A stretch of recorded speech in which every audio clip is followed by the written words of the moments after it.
Do we have free will? Do you really make your own choices? Do we control our actions, or is everything determined by outside forces? Picture this.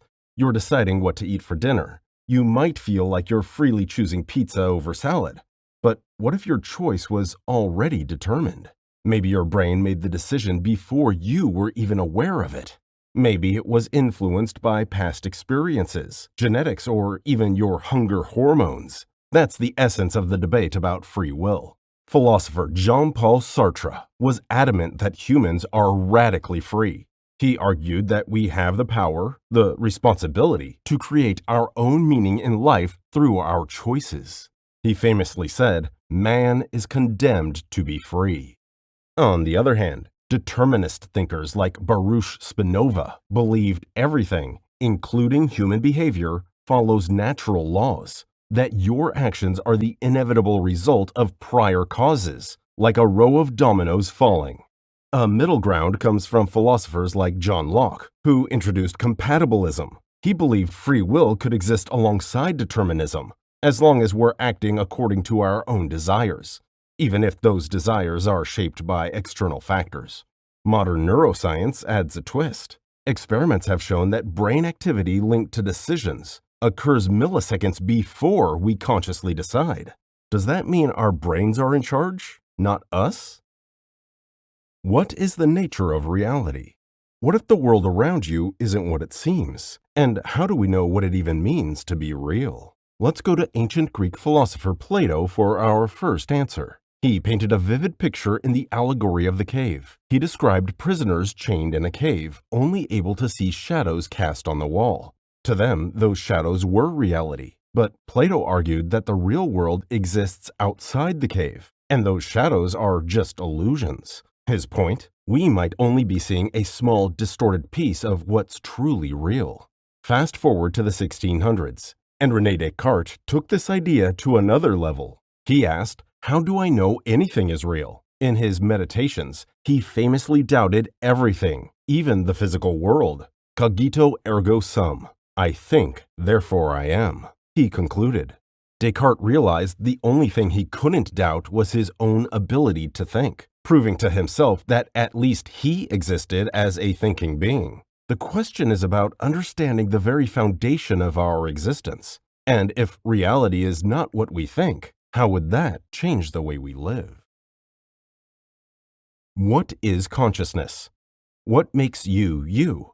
Consciousness, your ability to think, feel, and experience the world, is one of the greatest mysteries of philosophy. Scientists can measure brain activity, but no one can fully explain how physical processes in your brain create something as rich and personal as your inner thoughts.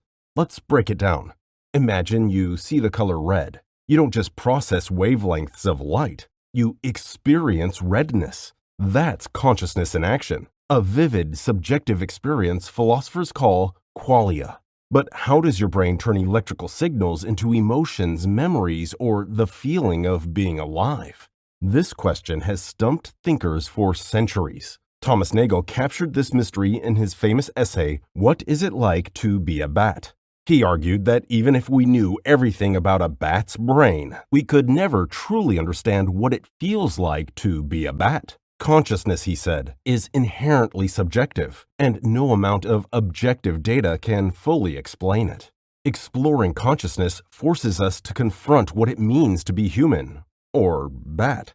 Are we just highly advanced biological computers, or is there something deeper and more mysterious at the core of our existence?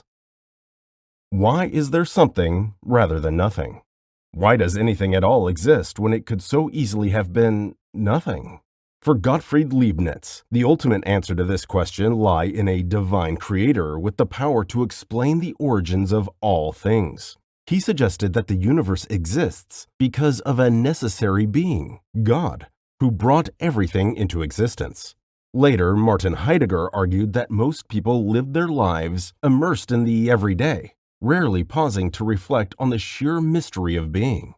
He linked the question to the experience of awe and dread. When we truly confront the fact that something exists instead of nothing, it can create a mix of wonder and anxiety.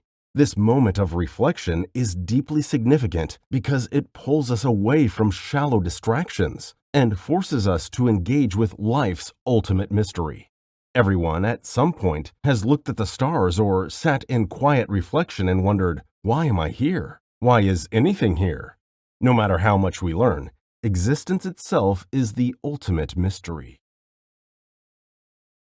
Does God exist? One of the most famous arguments for God's existence comes from Thomas Aquinas, a 13th century theologian and philosopher. In his Summa Theologica, Aquinas laid out his 5 ways, logical arguments pointing to God. One of these, the first cause argument, states that everything in existence has a cause. Since the chain of causes can't go back infinitely, there must be a first, uncaused cause. And Aquinas believed that cause is God. On the other side of the debate, Friedrich Nietzsche challenged the need for God in the modern world. He famously declared, "God is dead," not to celebrate atheism, but to emphasize how society had moved away from relying on God to explain morality and meaning. Nietzsche warned that humanity would need to create its own values in the absence of divine guidance. More recently, the debate has taken on a scientific angle. Physicist and atheist Richard Dawkins argues in The God Delusion that evolution and the natural laws of physics offer a more compelling explanation for the complexity of life than a divine creator. Meanwhile, proponents like Francis Collins, a geneticist and devout Christian, see science as evidence of God's handiwork, marveling at the intricacy of the universe. Whether you believe in God, doubt, or remain undecided, the question forces us to confront the biggest mysteries of existence. Why are we here? How did this all begin? And what, if anything, lies beyond this life? What is the meaning of life? It's the ultimate question. It echoes through every culture, every era, and every human heart. It's a deeply personal search for purpose, belonging, and understanding. Why are we here? What's the point of it all? For some, the answer lies in embracing life's absurdity. Albert Camus, the French philosopher, famously wrote in The Myth of Sisyphus about a man condemned to roll a boulder uphill for eternity. Camus argued that life, much like Sisyphus's task, is inherently absurd, full of struggles that may seem meaningless. But instead of despairing, he urged us to embrace the absurd and create our own meaning. Others, like Viktor Frankl, take a different approach. A Holocaust survivor and psychiatrist, Frankl wrote Man's Search for Meaning, where he argued that meaning is found through love, work, and the way we face suffering. He believed that even in the darkest moments, humans have the power to find purpose and transform their pain into something meaningful. Life is never made unbearable by circumstances, Frankl wrote, but only by the lack of meaning and purpose. Religious perspectives also offer profound answers. Many faiths, like Christianity, teach that life's meaning is rooted in a relationship with God and the pursuit of love, justice, and service. For others, life's purpose is intertwined with concepts like karma, enlightenment, or spiritual growth. Your answer might come from faith, philosophy, or your own experience. In the end, it's a question only you can answer, and that's what makes it so deeply human. Can morality exist without God? One of the most famous discussions on this topic comes from the Euthyphro dilemma posed by Plato. Socrates asks, is something good because the gods command it, or do the gods command it because it's good? If morality depends on God, then right and wrong seem arbitrary, based on divine whim. But if morality exists independently of God, then it raises the possibility that humans can discover moral truths without relying on religion. Philosopher Immanuel Kant believed morality didn't need a divine foundation. In his critique of practical reason, he argued for a universal principle that guides moral action, which he called the categorical imperative. According to Kant, people should act in ways that could become universal laws. For him, morality was rooted in reason, not divine commands. However, critics like Friedrich Nietzsche argued that the decline of belief in God could unravel morality. As I said earlier, Nietzsche famously declared God is dead and warned that without God, society might struggle to create shared moral values. He predicted a world where people would need to redefine morality on their own, a challenge he saw as both exciting and dangerous. This question matters because it shapes how societies function.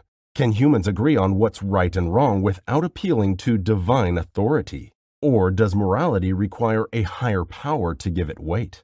Exploring this question challenges us to think about the foundations of justice, fairness, how we live together in harmony, and how we can create a better world for everyone.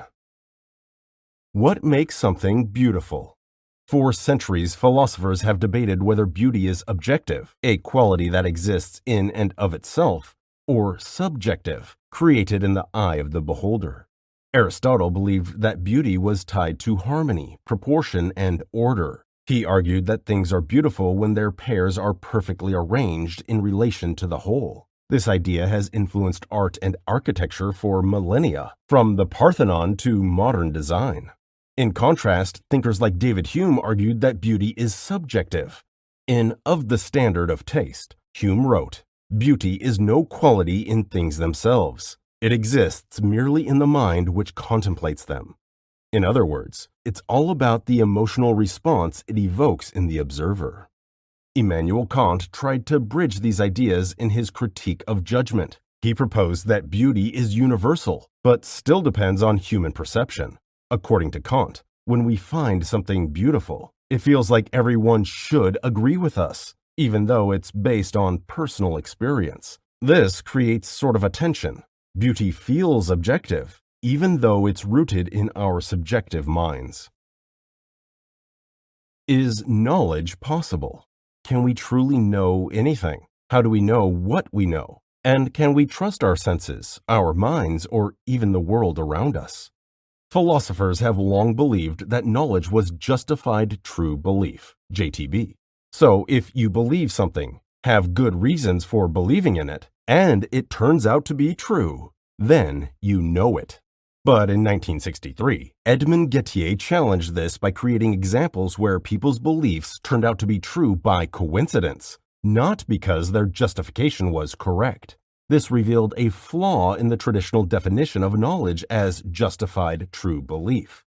Even science wrestles with this question. Scientific knowledge is based on observation and experimentation, but our observations depend on our senses, tools that can be flawed or limited. Why does it matter? Well, because everything, from the choices we make to the systems we build, rest on what we think we know.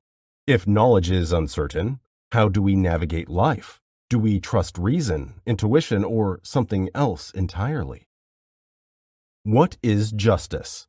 At its core, justice is about fairness, ensuring that people are treated equally, their rights are respected, and wrongs are made right.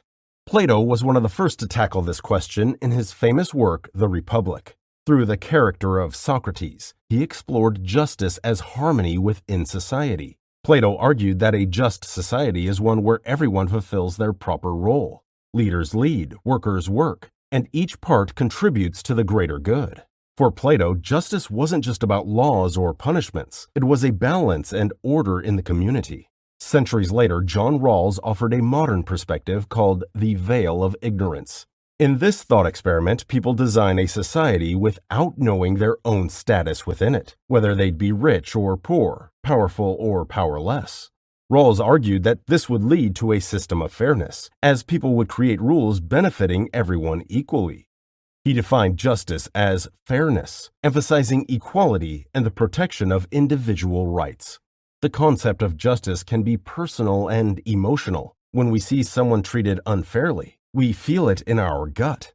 Exploring the meaning of justice challenges us to think deeply about our values and the kind of world we want to create. Are humans inherently good or evil? Are we born kind and compassionate, or are we naturally selfish, cruel, or even destructive? Jean-Jacques Rousseau believed that humans are inherently good, being born free and virtuous, but are corrupted by society. Rousseau argued that our problems arise from greed, inequality, and the structures we build around us. On the other hand, Thomas Hobbes had a much darker view. In Leviathan, he described life in its natural state as solitary, poor, nasty, brutish, and short. Hobbes argued that humans are naturally driven to self-interest and would descend into chaos without strong governments or rules to keep us in check. The truth perhaps lies somewhere in between. Humans seem to be born with the capacity for good and evil. What matters is how we cultivate our better instincts and confront the darker parts of ourselves. Is time real? This question might sound strange at first, but it's actually one of the most fascinating debates in philosophy and science. Time feels so obvious. It ticks by on clocks, it's woven into our schedules, and it seems to march forward, unstoppable. But what if time isn't as real or straightforward as we think? St. Augustine, an early Christian philosopher, wrote, "What is time? If no one asks me, I know. If I wish to explain it to someone, I do not know." Augustine believed that time only exists in the mind. The past is memory, the future is anticipation, and only the present is truly real. Albert Einstein's theory of relativity showed that time isn't a constant. It's relative. It can stretch or compress depending on speed and gravity. For instance, time moves slower for someone traveling near the speed of light compared to someone standing still. In this sense, time isn't universal, it's intertwined with space. Some philosophers take it even further, suggesting that time might be an illusion. The block universe theory argues that past, present, and future all exist simultaneously, like a DVD where every scene is already laid out. According to this view, the flow of time is just how we experience reality. It's not an actual property of the universe. But why does it matter? Well, because it challenges how we live our lives. If time isn't what it seems, does that change how we think about beginnings, endings, or the nature of existence? How do we define self? What is the self? Who are you really? Is the you experience every day a single, unified identity? Or is it something more complex, even fragile? Philosopher David Hume argued there is no permanent self. Instead, what we think of as me is just a bundle of perceptions, thoughts, feelings, and sensations, constantly changing. Hume wrote, "When I enter most intimately into what I call myself, I always stumble on some particular perception. I never can catch myself at any time without perception." John Locke believed the self is tied to memory. He argued that our identity comes from the continuity of our experiences. In other words, you are the same person as you were years ago because you can remember and connect to your past experiences. This concept of the self as a narrative has deeply influenced modern psychology. Modern neuroscience studies show that the brain constructs the self, piecing together a sense of identity from memories, sensory input, and social interactions. This suggests that the self isn't fixed but dynamic, constantly shaped by new experiences and environments. Can humans achieve true happiness? Everyone wants to be happy, but what does that actually mean? Is happiness just fleeting moments of pleasure, or is it something deeper, more lasting, something we can truly achieve? Aristotle believed happiness, or eudaimonia, was the ultimate goal of life. For him, true happiness wasn't about temporary pleasure or material wealth. It came from living a life of virtue and fulfilling your potential. Epicurus took a similar approach. He believed happiness came from minimizing pain and maximizing pleasure, but not in a selfish or indulgent way. Epicurus argued that simple pleasures like friendship and peace of mind were the key to a happy life. His philosophy was that happiness doesn't have to be complicated. The Buddha and modern existentialists suggest that life is full of suffering and impermanence, and true peace comes from accepting this reality. For the Buddha, happiness comes from letting go of desires and attachments, while existentialists like Camus saw happiness as embracing life's struggles and creating meaning in the face of absurdity. If happiness is a fleeting emotion, it will always come and go. But if it's about living a meaningful, fulfilling life, then yes, it's possible. But it takes effort, reflection, and an understanding of what truly matters. Everyone's path to happiness is different, but perhaps the search for it is what makes us human. Can society exist without conflict? At first, it sounds like a dream, a peaceful world where everyone gets along. But dig deeper, and this question becomes more complex. Is conflict an inevitable part of human nature, or is it something we can overcome? If we could create a conflict-free society, would it truly thrive?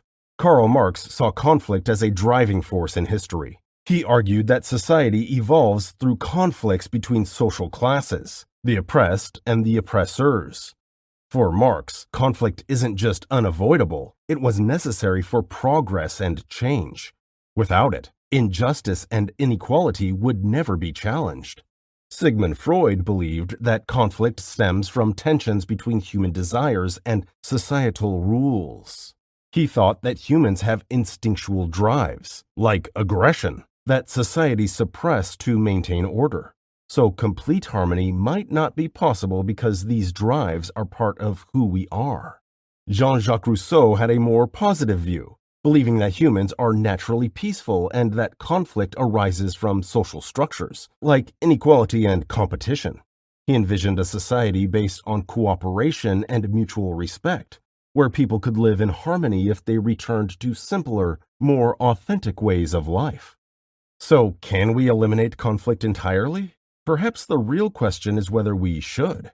Conflict can highlight problems, spark change, and push us toward growth. A world without any conflict might lack the essential ingredients that drive human progress. Thank you very much for watching the video and making it all the way to the end. If you enjoyed it and learned something, leave a like. Comment down below what types of videos you'd like to see from this channel in the future. Thanks again. See you next time.